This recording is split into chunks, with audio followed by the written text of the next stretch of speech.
ውድ ጠለስ ሚዲያ ቤተሰቦች ሰላም ጤና ይስጥልን። ይህ በጠለስ ሚዲያ ባሳየ ደርቤ የሚቀርበው የግንቦት 11 ቀን 2018 ዓ.ም የዘወትር ዝግጅታችን ነው። በዛሬው ዝግጅታችን ልዩ ልዩ መረጃዎችን፣ ወቅታዊ ጉዳዮችን፣ ዕለታዊ ፖለቲካዊ አጀንዳዎችን ወደ እናንተ የምናደርስ ይሆናል። ስለዚህ እስከ ፕሮግራማችን ፍጻሜ ድረስ አብራችሁ ትቆዩ ዘንድ በአክብሮት ጋብዘን በቀጥታ ወደ ዕለቱ ፕሮግራም እናልፋለን።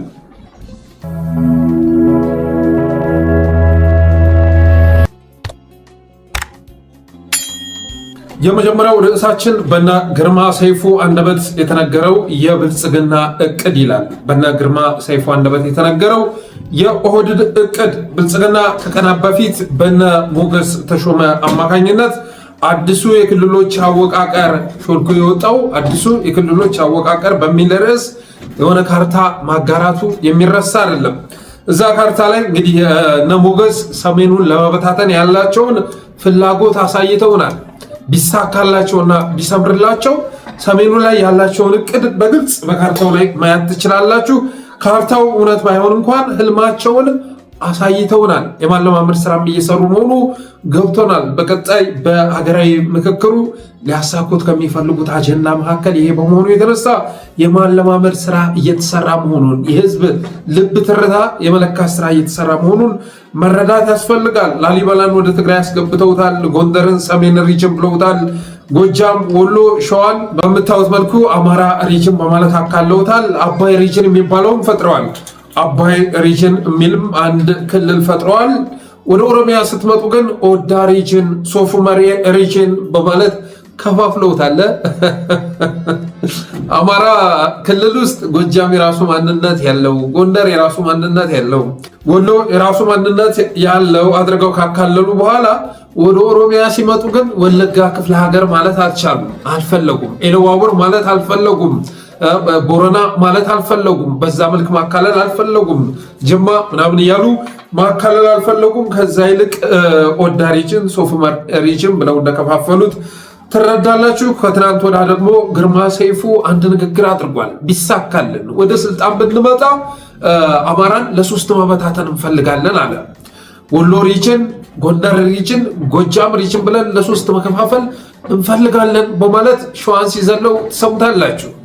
አማራ ክልል በጣም የተለጠጠ በማህበራዊ በሶሻል ሳይኮሎጂ በፈለከው አይነት ሁኔታዎች ብታያቸው ለአስተዳደርም ለምንም ምቹ ያልሆነ ነው ብለን እናምናለን። ለምሳሌ ወሎ፣ ጎንደር፣ ጎጃም ራሳቸውን በራሳቸው ክልል ሆነው እንዲሆን ስያሜው ምንም ሊሆን ይችላል አስተዳደር ሆነው ወጥተው ቀጥታ ወደ ፌደራሉ ተወካይ ይሆናሉ። ለምሳሌ በጎንደር እንደ አንድ ምሳሌ ብንወስድ ከጎንደር ተወካይ ወደ ፌደራል በቀጥታ የፌደራል ስርዓት ውስጥ ይገባል። ከወሎም እንደዛው ከጎጃምም እንደዛው እንደሰማችሁት ነው ግርማ ሰይፉን። በነገራችን ላይ ኮንስትራክሽን እዚህ ውጭ ላይ ስላለ ጎረቤት ጋር ተወሰነ የሚረብሽ ድምፅ አለ። ለዛ ይቅርታ መጠየቅ እወዳለሁ። ግርማ ሰይፉ ጎጃም ሪጅን፣ ወሎ ሪጅን፣ ጎንደር ሪጅን ካለ በኋላ ሸዋን የዘለለው ያለ ምክንያት እንዳይመስላችሁ። ሸዋ የኦሮሞ ነው ብሎ የሚያምን በመሆኑ የተነሳ ነው። ወደ ስልጣን ብንመጣ ብሎ ነው እንግዲህ ይህን የተናገረው። ወደ ስልጣን መጥተሃል እኮ ግርማ ሰይፉ፣ የምትፈልገውን አግኝተሃል።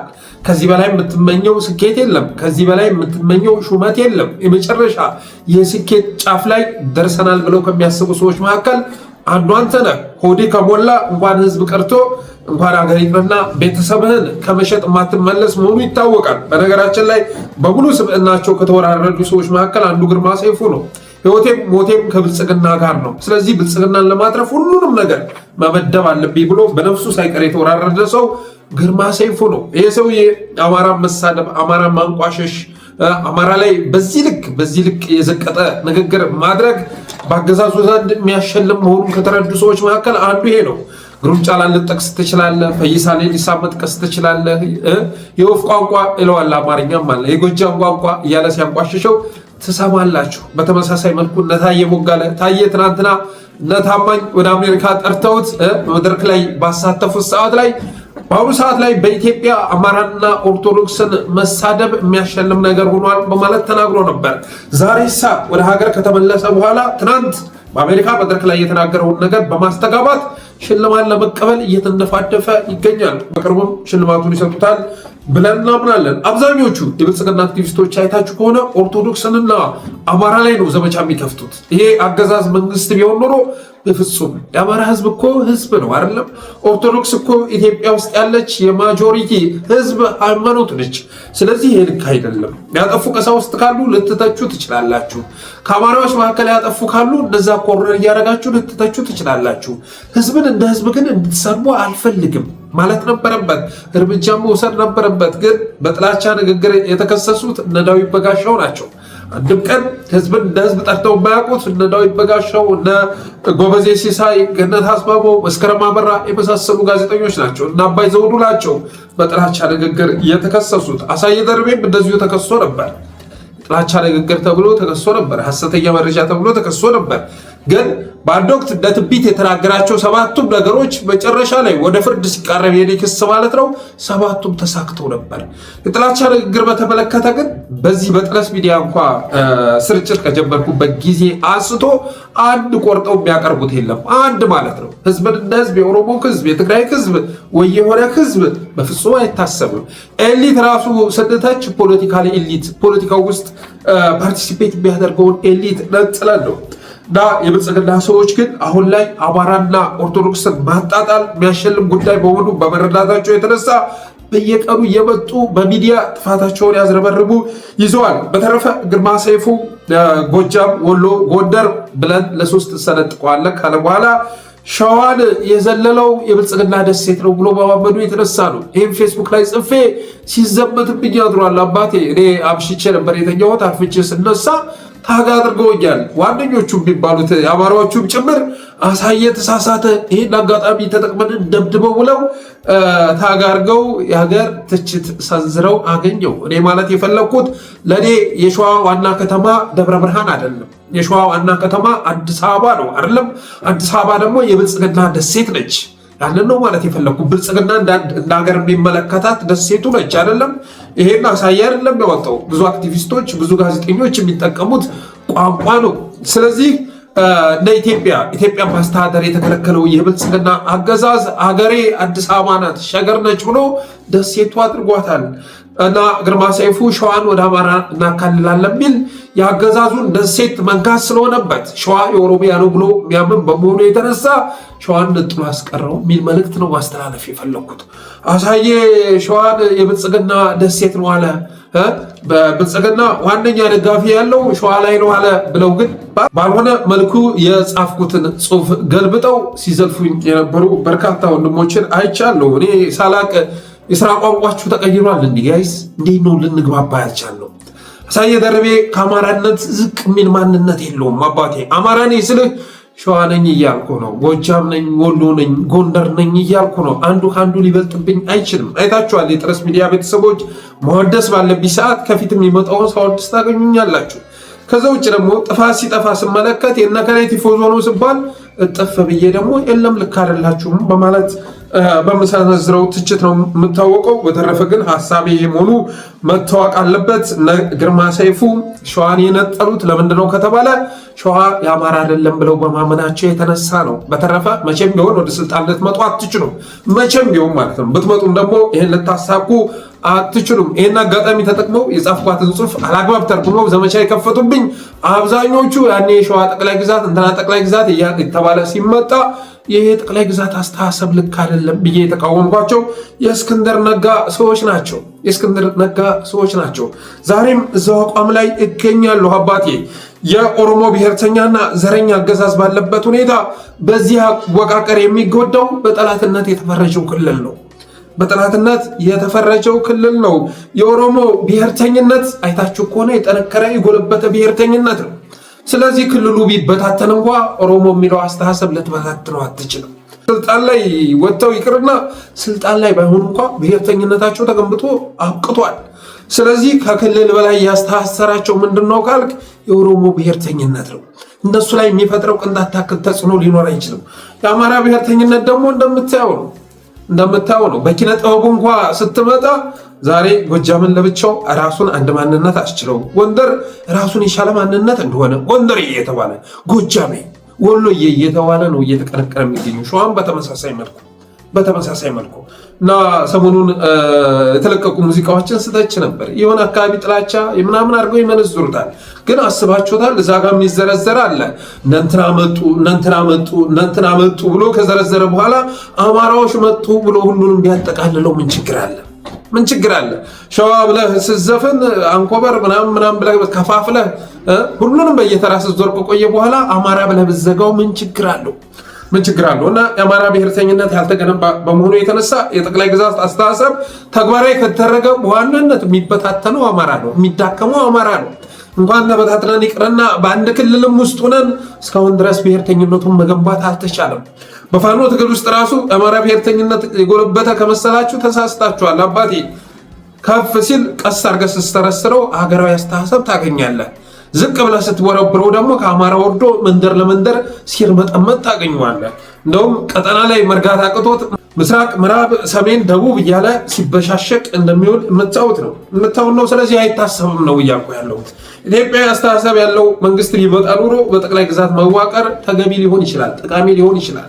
ዘረኛ የሆነ የመጨረሻ ብሔርተኛ የሆነ አገዛዝ ግን ወደ ስልጣን በመጣበት ሁኔታ በፍጹም አማራን አሸንፈህ አስገብረህ ካልሆነ በስተቀር ይህን ነገር ተግባራዊ ልታደርገው አትችልም። ትናንትና እስክንድር ነጋ ሲያነበንቡትም የተቃወምነው ስለዛ ነው። በሌሎች ቦታ ቅቡልነት የሌለው አማራን ሲያስወግዝ የኖረ አስተሳሰብ አንጥተህ እንደገና ማስፈራሪያ ልትሆን አይገባም። አማራ የው ጠቅላይ ግዛት አስተሳሰብ ይዞልህ እየመጣ ነው እየተባለ አገዛዙ ሌሎችን እንዲቀሰቅስበት ማድረግ ልክ አይደለም በማለት ነው። ትግራይን አድግራት፣ ሽሬ፣ አክሱም መሰለኛል የሚል ነገር አለ። ያንን ስንጥቃት ተጠቅሞ ትግራይን ለመበታተን ጥረት የሚያደርግ አገዛዝ ባለበት፣ ቲዲኤፍን ከቲፒኤፍ ጋር ማታኮስ የሚፈልግ አገዛዝ ባለበት ትግራይን ሰንጥቀህ ብትለው ይላል እንዴ? በፍጹም አይሆንም። አማራ ክልል ስትመጣ ግማሹን በጎጥ ግማሹን በጥቅም ሸንሽኖ ከፋፍሎ ሊያጠፋን የሚፈልግ አገዛዝ ባለበት አባቴ ነገ ፕሮፌሰር መስፍን አርአያ ምክክር አደረገ ተብሎ በቃ በጠቅላይ ግዛት እንዴት ተታተሉ ወስኛሉ ብሎ ቢመጣ የሚቀበለው ይኖራል እንዴ? አይታሰብም። የሚታሰብ አይደለም። አጥፋን እንደማለት የሚቆጠር ነው። ስለዚህ ሁሉም በፊት የስርዓት ለውጥ ያስፈልጋል። ይህን ስርዓት ከቀየርን በኋላ የጋራ የምንለው መንግስት ከመጣ አገራችንን እንዴት አድርገን ንምራት፣ በምን አይነት መልኩ ብትተዳደር ይሻላል፣ የጠቅላይ ግዛት አስተሳሰብ ይምጣ ወይስ በዚሁም ቀጥል በሚለው ጉዳይ ላይ ተነጋግረው ኢትዮጵያውያን የመረጡትን አማራ ይቀበላል፣ ችግር የለበትም። አሁንም ያለው ህገ መንግስት ለኢትዮጵያ ችግር ካልሆነ፣ ለኢትዮጵያውያን ችግር ካልሆነ ለአማራ ችግር ሊሆን አይችልም። ምክንያቱም አሳይተናል እስካሁን ድረስ አይደል? ህገ መንግስቱ አማራን ጠፊ አድርጓል እየተባለ ማልቀስ ድሮ ቀረ አባቴ፣ ድሮ ቀረ። ፎርዛት ማተር አሁን ኢትዮጵያ እየተዳደረች ያለችው በህገ መንግስት አይደለም፣ በአብይ አህመድ ቃል ነው፣ በአብይ አህመድ ፍላጎት ነው፣ በአብይ አህመድ ቅዠት ነው፣ በፕሮስፐሪቲ ጎስፕል ነው። ህገ መንግስቱማ ተቀዳዶ ከወደቀ 7 ዓመት ሆኖ 7-8 ዓመት አካባቢ ሆነው።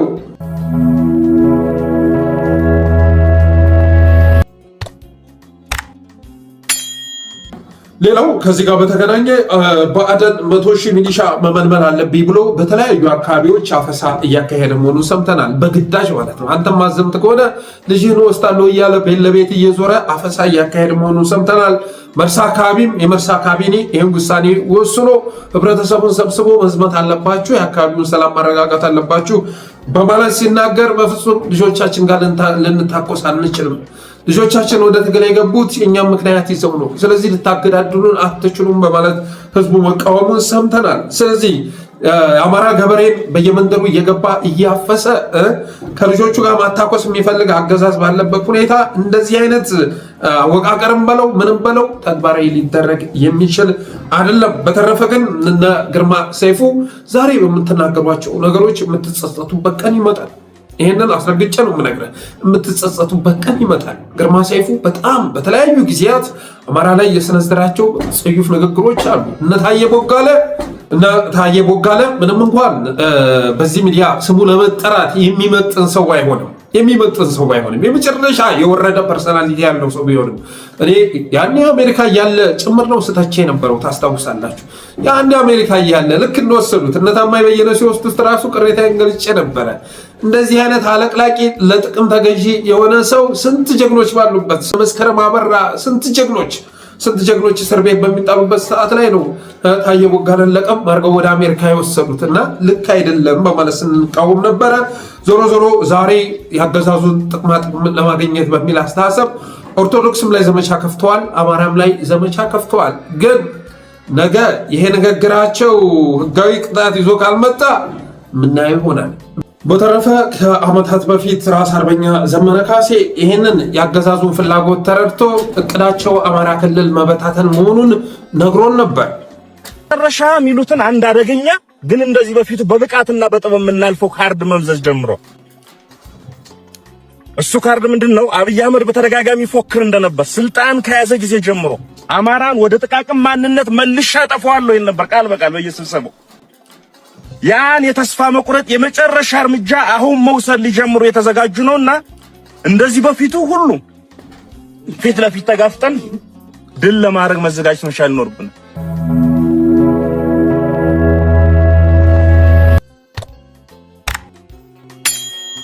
ሁለተኛው ርዕሳችን የኩሽ ሪፐብሊክን የማደራጀት ስራን በተመለከተ የደረሰን መረጃ ወደ እናንተ የምናደርስ ይሆናል። እነ ባጫ ደበሌ ፕላን ቢን ወደ ጠረጴዛቸው በመሳብ እና አብይ አህመድ እና አባዱላ ገመዳ የኩሽ ሪፐብሊክን የማደራጀት ስራ እየሰሩ ይገኛሉ። ባለፈው ባጫ ደበሌ በኬንያ አንድ መድረክ አዘጋጅቶ ነበር። እዛም መድረክ ላይ እና አባዱላ ገመዳ ተገኝተው ንግግር ሲያደርጉ ተሰምተዋል። የሚገርማችሁ ነገር ብልጽግና እንኳን ኢትዮጵያውያንን አንድ አድርጎ ሊያስተዳድር ይቅርና በውጭ ሀገር ያሉ ኢትዮጵያውያንን የመከፋፈል ስራ እየሰራ ይገኛል። ሰሞኑን ርዕሱን ስትመለከቱ የኢትዮጵያ ዴቨሎፕመንት አሶሲዬሽን ነው የሚለው የኢትዮጵያ ዴቨሎፕመንት አሶሲዬሽን ነው የሚለው። በመድረኩ ላይ የተገኙት ግን እነማን ናቸው? የወላይታ ዴቨሎፕመንት አሶሲዬሽን፣ ሶማሊያ ዴቨሎፕመንት አሶሲዬሽን፣ ኦሮሚያ እና ጋምቤላ ዴቨሎፕመንት አሶሲዬሽን አራቱን ሰብስበው ከሌሎች ጋር የመነጠል ስራ እየሰሩ ይገኛሉ። እነ ባጫ ደበሌ እንኳን ኢትዮጵያን አንድ አድርገው ሊያስተዳድሩ ይቅርና አባቴ ስለ ጠቅላይ ግዛት አስተዳደር እኮ ልታወራ የምትችለው ኢትዮጵያን አንድ አድርጎ ይሄ አሁን ያለው ፌዴራሊዝም ኢትዮጵያን እየበታተናት ነው ብለህ ስታምን ነው።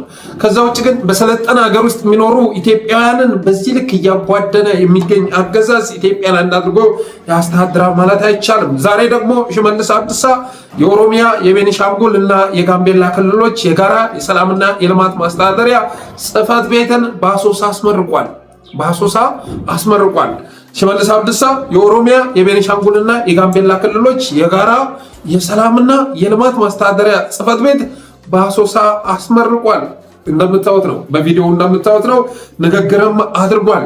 የሚገርመው ግን ሞምባሳም ሆነ አሶሳ ሲሰባሰቡ የሚያግባባቸው አማርኛ ነው። ሽመልስ አብዲሳንና አሻድሌን የሚያግባባቸው አማርኛ ነው። ኬንያ ላይ ዲያስፖራውን የመበታተን ስራ ሲሰሩ ሊያጠፉት በሚፈልጉት ቋንቋ ነበር ሲነጋገሩ የነበሩት በአማርኛ ነው። ለዛም ነው አማርኛ ልታዳክሙት አትችሉም የምንለው። ስለዛ ነው ከሌሎች ጋር ስትነጋገር የምትግባባበት ቋንቋ አማርኛ ነው። አፋን ኦሮሞ ሊሆን አይችልም። በተረፈ ግን ፕላን ቢ እና አብይ አህመድ ፕላን ቢ ወደ ጠረጴዛ መጥቷል። እንደምታዩት ነው። እነ ሽመልስ አብዲሳ የጋምቤላ፣ የቤኒሻንጉል፣ የኦሮሚያ የጋራ የሰላምና የልማት ማስተዳደሪያ ጽሕፈት ቤት እያሉ ነው። አባቴ ጽሕፈት ቤት ነገ የሆኑ ክልሎችን ይዞ የኩሽ ሪፐብሊክ ብሎ እስኪመጣ ታየዋለህ አብይ አህመድ። ብቻ ሰሜኑ ላይ ያለው ሞገድ ወደ መሃል የመምጣት ሙከራ ያድርግ እንጂ እና አብይ አህመድ እዛ ውስጥ ተንሸራተው እንደሚገኙ ጥርጥር የለውም። በጣም ብዙ አዳዲስ ቴክኖሎጂዎችን ሰሞኑን እንደሰማን በአርቲፊሻል ኢንቴሊጀንስ የአፍሪካው ቀዳሚ መሪ ተብለው ጠቅላይ ሚኒስትራችን ተሸልሟል።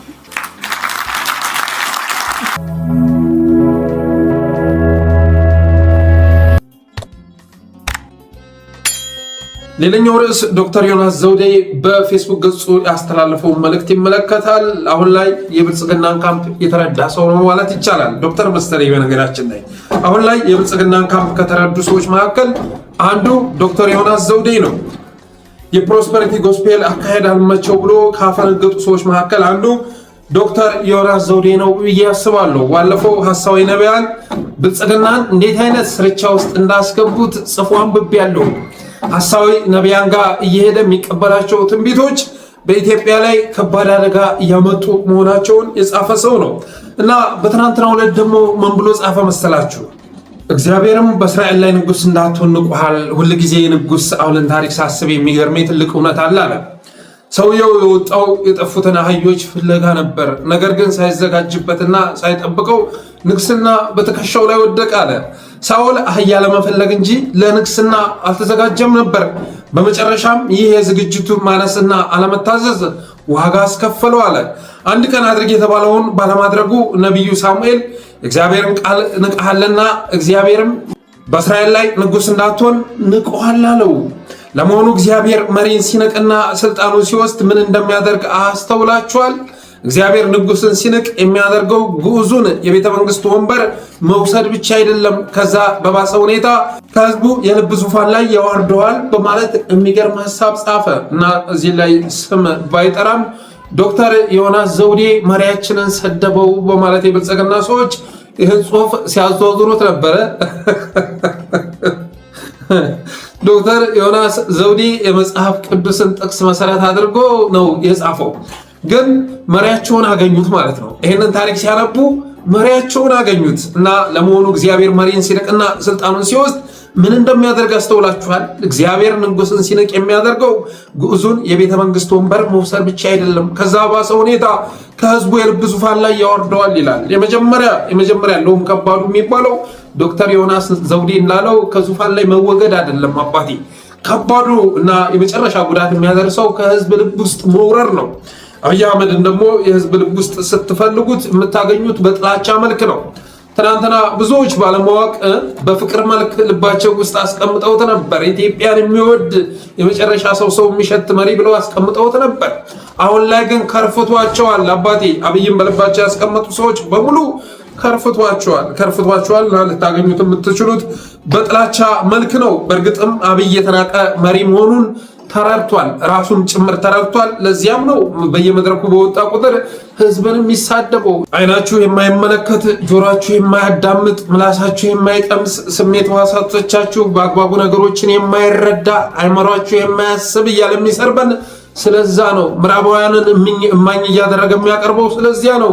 አንዳንድ ነጮችን እያመጣ ነጮቹ እኮ ተናገሩ፣ በአብይ አህመድ አስተሳሰብ ነጭ አይዋሽም፣ ገንዘብ ከከፈልኩ አባቴ ትልልቅ ሚዲያ ላይ የሚሰራውን ጭምር እንዲዋሽ ታደርገዋለህ።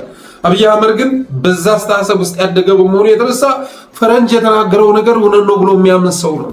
ፈረንጅ የቆዳ ቀለሙ ነጭ እስከሆነ ድረስ መጥቶ እሱ የሚፈልገውን ካነበነበ ከሱ በላይ ሰው የለም አባቴ።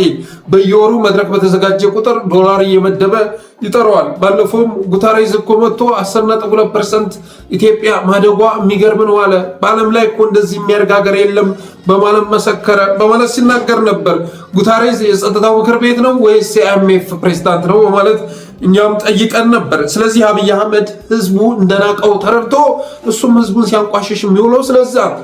ነጮችን እማኝ እያደረገ ቲክቶከሮችን ከአፍሪካ እየጠራ ይህን ህዝብ ንገሩትማ እሱ ስለማይገባው አስረዱት የሚለውም ስለዛ ነው። እና ይህን ጉዳይ ኢትዮጵያ ውስጥ በተለያየ መንገድ እየታገሉ ያሉ ኃይሎች ቢጠቀሙበት በአጭር ጊዜ ውስጥ ይህንን አገዛዝ ሊገረስሱበት ይችላሉ። ዛሬ የትኛውም ኃይል ቢመጣ ኢትዮጵያ ለመቀበል ዝግጁ ናት። ይህንን አስረግጬ ነው የምነግርህ። የትኛውም ኃይል ቢመጣ ኢትዮጵያ መሯታል፣ አንገፍግፏታል፣ እርቧታል፣ ቸግሯታል፣ የሰላም እጦት እንቅልፍ ነስቷታል ጌታዬ። ስለዚህ የትኛውም ኃይል ቢመጣ ከአብይ አህመድ የማይሻል የለም ብላ ለመቀበል ዝግጁ ናት። ስለዚህ አጋጣሚውን መጠቀም ያስፈልጋል። ያን ጊዜ እስኪያስቡት የትግራው ጦርነት ጊዜ ኢትዮጵያውያን መላው ኢትዮጵያዊ ከጎኑ ተሰልፎ ከጎኑ መሰለፍ ብቻ አይደለም ለህወሓትና ለኢህአዴግ የነበረው አስተሳሰብ የምታውቁት ነው። ጥላቻ ነበር የነበረው። አብይ አህመድ ህዝባዊ ድጋፍ እያገኘበት የነበረው ሁኔታ ነው የነበረው። ከዛ ውጭ ደግሞ ሌሎች ኃይሎችንም ኤርትራንም ከጎኑ አሰልፎ ትግራይ እስከ ጣርማ በር ድረስ መምጣት ትችላ ነበረ። ዛሬ ያንን ጦርነት የቀለበሰው የአማራ ልዩ ኃይል ትጥቅ ትግል ውስጥ ነው ያለው። ፋኖ ተመሳሳይ መስመር ውስጥ ነው ያለው።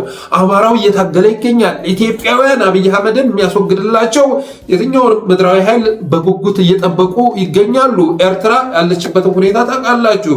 ሱዳን ትናንትናም ወሳኝ የሚባሉ ቦታዎችን ተቆጣጥራለች። ከምንም በላይ ግን ትልቁ አጋጣሚ ምንድነው ያላችሁ? አብይ አህመድ በኢትዮጵያ ህዝብ ዘንድ የተናቀ የተጠላ መሪ መሆኑ በአጭር ጊዜ ውስጥ የስርዓት ለውጥ ለማምጣት የሚያስችል ነው።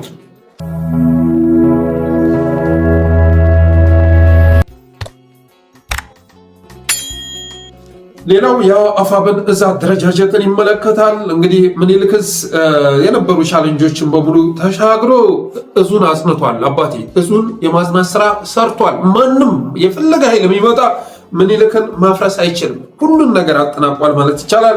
በተመሳሳይ መልኩ ሸዋ ላይ ስንመጣ አሳምነው እዝም በርካታ ነገሮችን ተሻግሮ እዙን ማጽናት ችሏል። ከተለያዩ ኃይሎች የመጡ እንደመሆናቸው መጠን አንዱ በጠቅላይ ግዛት አንኛው ሸዋ እዝ በሚል ስያሜ ሲንቀሳቀሱ የቆዩ እንደመሆናቸው መጠን ያንን ሁሉ ልዩነት ፈተው ዛሬ በጋራ መቆም ችለዋል። በተመሳሳይ መልኩ በላይ እዝ ዛሬ አደረጃጀቱን መጨረሱ ተሰምቷል። ቴዎድሮስ እዝ ግን በተስፋ ስንጠብቀው የነበረው ላለፉት 2 ዓመታት ምናልባትም የአማራን ትግል ከፊት ሆኖ እየመራ ያሻግራል ብለን ስንጠብቅ የነበረው ቴዎድሮስ እዝ ግን አጋጠመውን ነገር ባናቅም እስካሁን ድረስ መጨረስ አልቻለም። በእውነት ይሄ ለደጋፊዎቻችሁም አንገት የሚያስጠፋ ነው፣ ለሚወዷችሁም አንገት የሚያስጠፋ ነው። አማራን ከህልውና አደጋ አውጥተን ወደ ሰላማዊ መስመር እናስገባለን ብለው ወደ ትጥቅ ትግል የገቡ ኃይሎች ይህን ስልጣን መያዝ ያለብኝ እኔ ነኝ በሚል አኳኋን ይህን ያህል ሲከራከሩ ማየት በእጅጉ ያሳዝናል። በእርግጥ ፈተናው ቀላል እንዳልሆነ እረዳለሁ። በቅርቡም እንግዲህ እየጠበቀ ያለው የቴዎድሮስ ጉዳይ ነው። ቴዎድሮሳውያን የዛ አደረጃጀቱን ከጨረሱ በኋላ ዘመቻ ናሁሰናይ እንደሚታወጅ ሰምተናል። ዘመቻ ናሁሰናይ ማለት ጥግ ጥጉን ከመዞር ወጥተህ አዲስ አበባን የምትቀኝበት ዘመቻ ነው።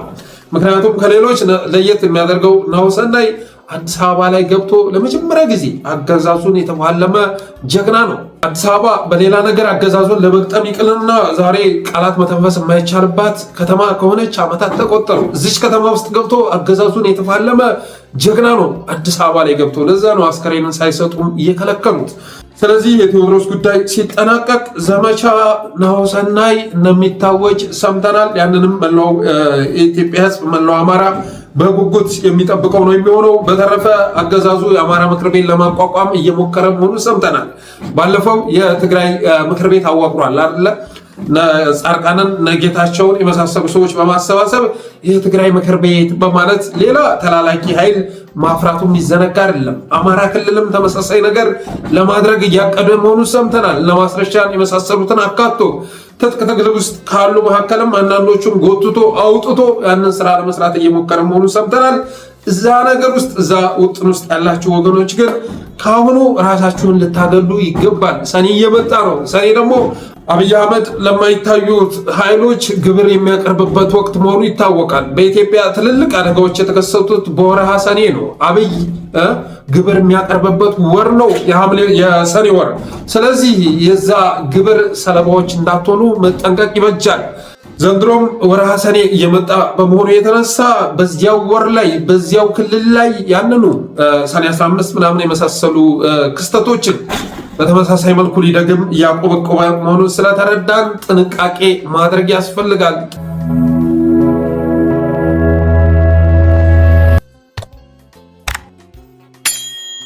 ሌላው የንግድ ባንክን ቅሌት ይመለከታል። የንግድ ባንክን ቅሌት በተመለከተ ጀዋር መሐመድ ዛሬ አንድ መረጃ አጋርቷል። ይሄው ምንድነው? አካውንትን ያግዱታል። ብር ካለው አካውንት ላይ ጠርቀም ያለ ብር ካለ የንግድ ባንክ ዋና መስሪያ ቤት ላይ 23ኛ ፎቅ ላይ ያሉ ሰዎች አካውንትን መርምረው ያግዱታል።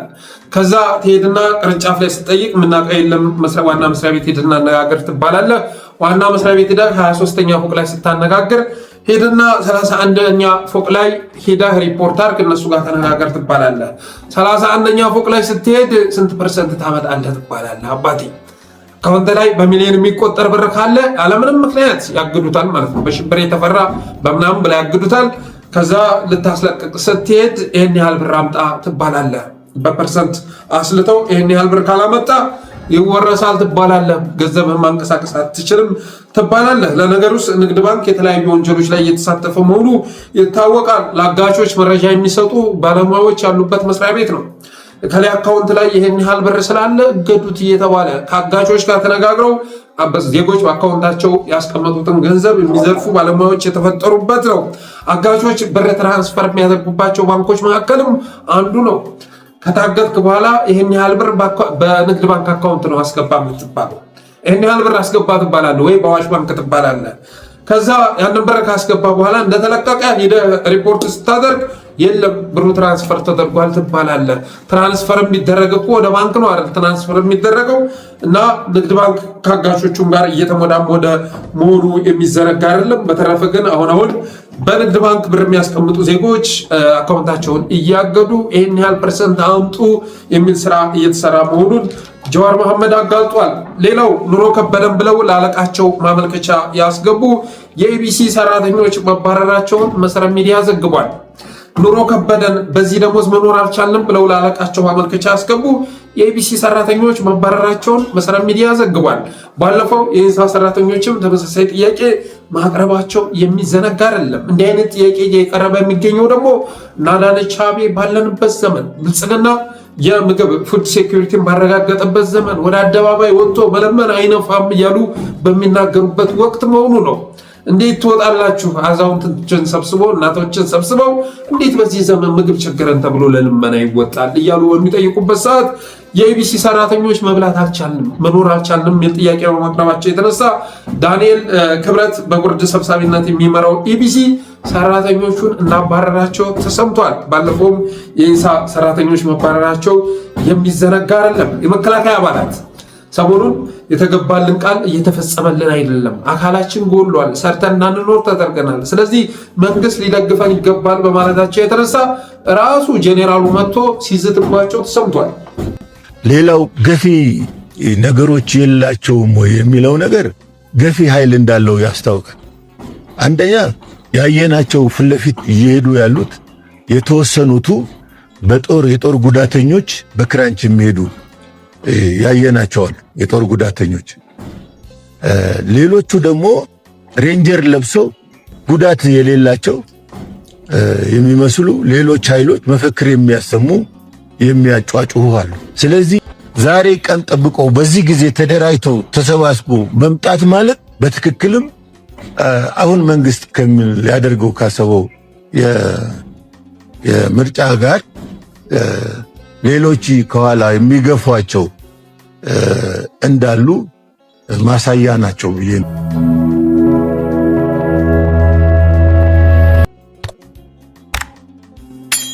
እንደሰማችሁት ነው እንግዲህ ዛቻ ሲዘነዘርባቸው ትሰማላችሁ። የመከላከያን ልብስ ለብሰው ስንቶቹ ወንጀል ሲሰሩ ነበር። ስንቱ ፓስተር ሲያምታታ ነበር። እነ እዩ ጭፋ ስንት ወንጀል ሲሰሩበት ነበር። ያን ያልተቆጣም ስንት ቦዘኔ የመከላከያን ልብስ ለብሶ አክቹዋሊ የሚገርም አይደለም። መከላከያ የሚባለው ተቋም በአማራ ክልል የሚሰራውን ስትመለከቱ እንደውም ልብሱን ሊለብሱት የሚገቡት ወንጀለኞች ናቸው። በአንድ ዓመት ውስጥ 3000 ወደ 2700 የአማራ ሴቶችን የደፈረ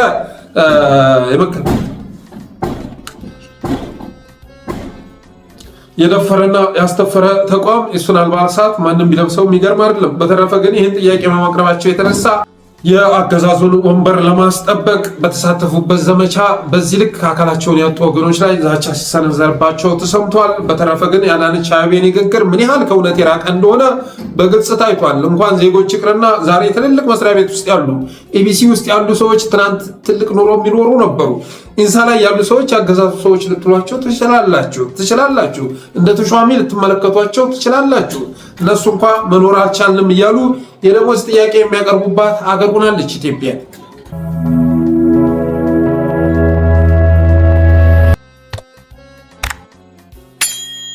ሌላው ጥምዶን በተመለከተ ነው። እንግዲህ ትናንትና አንዳርጋቸው ጽጌ በሁለት ሚዲያ ላይ ቀርቦ በግሉ ተጋብዞ መገኘቱን ገልጿል። አማራዎች ወክለው ሳይሆን በግሉ ተጋብዞ እዛ መድረክ ላይ መገኘቱን ገልጿል። ግን የገረመኝና በጣም የከነከነኝ ነገር ምን እንደሆነ ታውቃላችሁ? በዚያ መድረክ ላይ አማራዎችን ወክሎ ቢገኝ እንኳን የተገኘው እኮ አማራ ብቻ አይደለም። ጉምዞች ተገኝተዋል፣ ሶማሌዎች ተገኝተዋል፣ ኦሮሞዎች ተገኝተዋል፣ ተጋሮዎች ተገኝተዋል። እና ያልተገኘ የለም ማለት ይችላል። ከጋምቤላ የተገኘ አለ ዋይ ለአማራ ሲሆን ለምን ጫጫታው በረከተ ብዬ መጠየቅ እፈልጋለሁ። ሌሎች ኢትዮጵያውያን ባህላን እንዲተሳተፉበት የተፈቀደ መድረክ ላይ አማራዎች የማይሳተፉበት ምክንያት ምንድነው ብዬ መጠየቅ እወዳለሁ። እዛ መድረክ ላይ የተገኙ ተጋሩን እንወክላለን ብለው የተገኙ ሰዎች ሲዘመትባቸው አይታችኋል። እዛ መድረክ ላይ ኦሮሞን እንወክላለን ብለው የተገኙ ሰዎች በኦሮሞ ኤሊት ሲዘመትባቸው አይታችኋል። ፕሮፌሰር መሐመድ ሐሰን ሶማሌ ማህበረሰቡን ወክሎ ተገኝቷል። ሶማሌዎች እኛን አትወክልም ብለው ዘመቻ ሲከፍቱበት አይታችኋል። እዛ መድረክ ላይ ያልተገኘው ማነው ካላችሁ አማራ ነው። እና አንዳርጋቸው በዚያ መድረክ ላይ የተገኘው በግሉ ቢሆንም አማራን ወክሎ ቢገኝስ ምንድነው ችግሩ? እርግጥ ነው አንድ ነገር እረዳለሁኝ። አንዳርጋቸው አማራን አይወክልም ብላችሁ ቅሬታቸውን የምትገልጹ ወገኖች እናንተ ጋር እስማማለሁ። እኔም አንዳርጋቸው አማራን ይወክላል ብዬ አላስብም። ከዛ ውጭ ግን አማራ መገኘት የለበትም ብለው አቋም የሚያራምዱ ሰዎች አማራን ኮርነር አድርገው ለብቻው አስቀርተው በወድድ ማስበላት የሚፈልጉ ናቸው። እንደ ኢትዮጵያ የሚጣሉ የትኛውም ድግስ ላይ አማራ ጣመውም አልጣመውም አጀንዳውን መጋራት አለበት። እስከ መቼ ድረስ ኮርነር ሆኖ ለብቻው ተነጥሎ እስከ መቼ ድረስ ይበላል አባቴ? ስለዚህ አሁን አይታችሁ ከሆነ ዋና ዘመቻው አንዳርጋቸው ላይ ነው። ለምንድነው አንዳርጋቸው ላይ ከተባለ ደግሞ አማራን የሚወክለው እሱ ነው ተብሎ በመታመኑ የተነሳ ነው። ፕሮፌሰር መሐመድ ሐሰንን የሚተች የአገዛዙ ካድሬ አይታችኋል። ምክንያቱም እንደዚህ አይነት መድረክ ላይ ሌሎቹ መገኘት ይችላሉ። አማራ ግን እስረኛ ነው፣ እንደዛ ማድረግ አይችልም። ያ ነው እየተራመደ የሚገኘው። ይህንንም ማስተሳሰብ ፋኖቻችን በመግዛታቸው የተነሳ ፈርተው መድረኩ ላይ ሳይገኙ ቀርተዋል። የሚገርማችሁ ማለት ነው። መሪ ግን እንደዛ አይደለም። መሪ ግን ባመኑበት ቦታ ላይ ህዝብን ይጠቅማል ብለው ባሰቡ ቦታ ላይ መገኘት ነው ዋናው ነገር። ህዝብን ጎርቶ ራስን የሚጠቅም መድረክ ላይ አትገኝ፣ እንደዚህ አይነት ኢቨንት ላይ አትገኝ። ህዝብን ይጠቅማል ብለህ እስካሰብክ ድረስ፣ ትግሉን ይጠቅማል ብለህ እስካሰብክ ድረስ ግን የፈለገ ጫጫታ ቢከሰት እንኳን ልትገኝ ይገባል፣ ልትታደም ይገባል። በተረፈ ይህም በተመለከተ ወንድማችን ዘሪሁን የሚገርም ሀሳብ አጋርቷል። ምን ይላል መሰላችሁ? አልተሳካለት ነው እንጂ ብልጽግና አንዳርጋቸው ጽጌ ከኢሳያስ ጋር እንዲያሸማግለው ያልፈነቅለው ድንጋይ አልነበረም። አሁንም እሺ ቢላቸው ማንኛውንም ዋጋ ከፍለው ሊያስፈርሙት ይፈልጋሉ። ይሄ ጥሬ ሀቅ ነው አለ። ከዚያ ባሻገር አይደለም ከኢትዮጵያ ከኡዝቤክስታንም ይምጣ በዚህ ስርዓት ላይ ጠጠር የወረወረ ሁሉ አጋራችን ነው አለ። ተባረክ። አጋር ባይሆን እንኳን ጠላታችን አይሆንም፣ ልንቃወሙ አይገባም። የአማራ ህዝብ ጥያቄ ኢትዮጵያ በምትባለው ሀገር ማዕቀፍ ስር የተሻለ የመደራደር አቅም ፈጥረን ይመለሳል በሚል የትግል ሀዲድ ላይ እየተጓዝን ባለንበት ሁኔታ በኢትዮጵያ ሰማይ ስር ካሉ ማናቸውም ጸረ አገዛዝ ትግል የሚያደርጉ ኃይሎች ጋር ታክቲካሊም ሆነ ስትራቴጂካሊ ትብብር መፍጠር ተጠባቂና አይቀሬ ጉዳይ ነው አለ።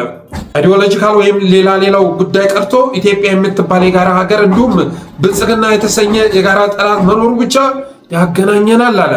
የአማራን የህልውና ትግል በሚፈለገው ደረጃ ለድል የምናበቃው ወቅቱን የዋጀ ፖለቲካዊ ትግል አድርገን እንጂ የታሪክና የትናንት እስረኛ ሆነን አሊያም በአስተውሎታዊ ግትርነት ወይም ኮግኒቲቭ ሪጂዲቲ ተሸብበን አይደለም። የአብይ አገዛዝ ላይ ጠጠር የወረወረ ሁሉ ወዳጃችን ባይሆን እንኳ ጠላታችን ሊሆን አይችልም። የማይፈቀድለት የአማራን የህልውና ትግል መዘወርና መንጠቅ ብቻ ነው አለ።